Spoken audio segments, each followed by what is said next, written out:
Hello, and welcome to the third video in our Learn Python for Beginners series. In the previous videos, you have learned how to install Python on your computer system and mastered the theory of Python programming. In this video, we'll take our first step into the world of Python programming by creating a simple yet foundational program to display outputs on the screen.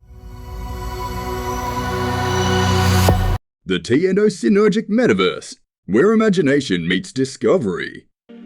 Before we dive into coding, let's ensure you have Python installed on your system. If you haven't already done so, click on the info card shown in the top right corner of the video to learn how to install Python in Windows 11. Once Python is installed, you can open the Python code editor.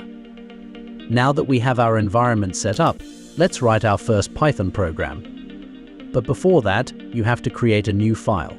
Go to the File menu and click on the New File. A new window opens up. This is where you write Python codes.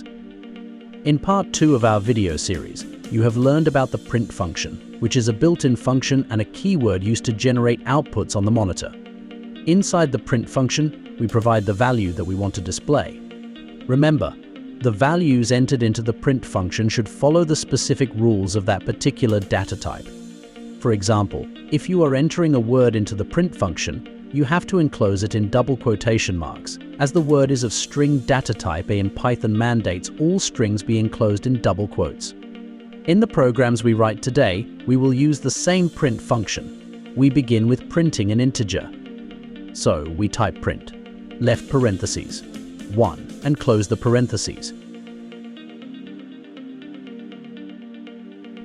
Now it is time to test our code. We go to the Run menu and click on the Run module.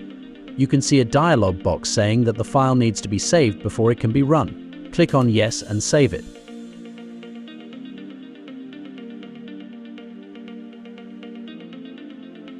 And there you have it.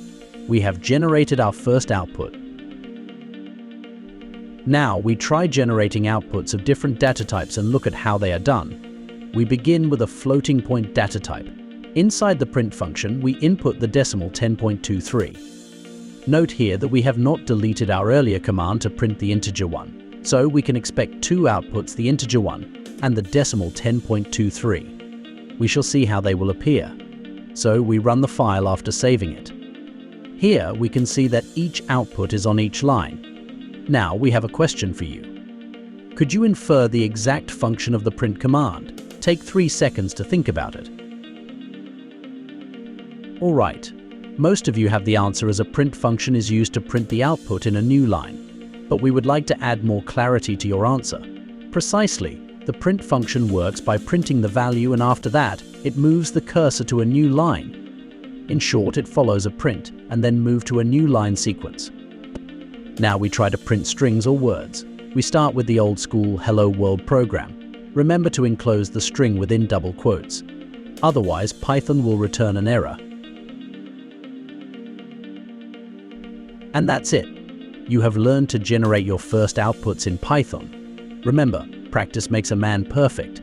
So try to play with the print function and make it print different values of different data types. This will help you solidify your understanding of the print function. If you found this video helpful, don't forget to like this video, share it with your friends, and subscribe to our YouTube channel for more tutorials like this one. In our next video, we will be learning about using variables in our program. Click on the video shown here to proceed to the next part of the tutorial. Thank you for watching and see you in the next video.